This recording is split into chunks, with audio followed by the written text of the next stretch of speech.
আজ স্কুল ছিল না। মা যে একটু দেরিতে ঘুম থেকে উঠবে তা না, মা নিজেও দেরিতে উঠবে না, আমাকেও দেরিতে উঠতে দেবে না। যাই হোক, বাড়িতে অনেক আলু ছিল, সবগুলোই কিন্তু জমির আলু। জমির আলুগুলো বেশি দিন আবার ঘরে রাখলে নষ্ট হয়ে যেতে পারে। এই জন্য মা বলল, চল আজকেই কিন্তু সেই দিন যে আলুর চিপসটা বানিয়েই নি। আলুর চিপস কম বেশি সবাই বানাতে পারে, তাই রেসিপি আর বেশি ভালো করে উল্লেখ করার কোনো প্রয়োজনই নেই। ওই যা হয়, গরম জলে আলুগুলোকে ছেড়ে দিল, তার মধ্যে একটু লবণ দিল, ব্যাস। এরপরে মার অর্ডার আসলো, যা আলুগুলোকে ছাদের উপরে ভালো করে নেড়ে দিয়ে আয়। আমি একটু পরে আসছি। মার আদেশ অনুযায়ী আলুগুলোকে ভালো করে ছাদে নাড়তে লাগলাম। এর একটু পরে মা নিজেও আলুগুলোকে আবার নাড়তে লাগলো। আমাদের এখানে হনুমান কিন্তু সেরকম আসে না, কিন্তু আজ মনে হচ্ছে মার আলু দেখে আসতেই পারে। মাকে বললাম, তুমি আজ নিশ্চিন্ত থাকো, হনুমানগুলো তোমার আলু খেয়েই নেবে। আর আজ স্কুল ছিল না। মা যে একটু দেরিতে ঘুম থেকে উঠবে তা না, মা নিজেও দেরিতে উঠবে না, আমাকেও দেরিতে উঠতে দেবে না। যাই হোক, বাড়িতে অনেক আলু ছিল, সবগুলোই কিন্তু জমির আলু। জমির আলুগুলো বেশি দিন আবার ঘরে রাখলে নষ্ট হয়ে যেতে পারে। এই জন্য মা বলল, চল আজকেই কিন্তু সেই দিন যে আলুর চিপসটা বানিয়েই নি।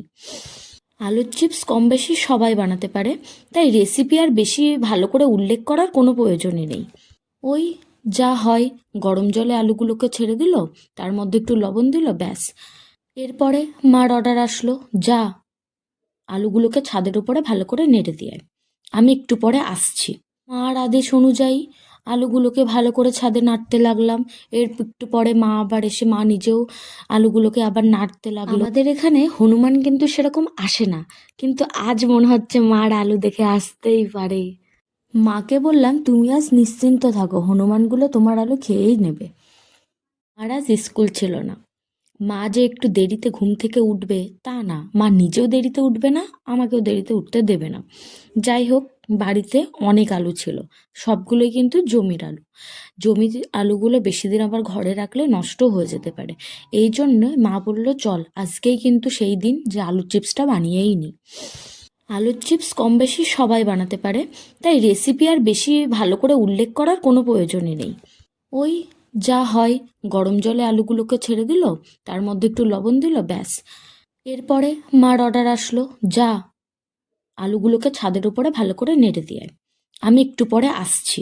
মার আদেশ অনুযায়ী আলুগুলোকে ভালো করে ছাদে নাড়তে লাগলাম। এর একটু পরে মা নিজেও আলুগুলোকে আবার নাড়তে লাগলো। আমাদের এখানে হনুমান কিন্তু সেরকম আসে না, কিন্তু আজ মনে হচ্ছে মার আলু দেখে আসতেই পারে। মাকে বললাম, তুমি আজ নিশ্চিন্ত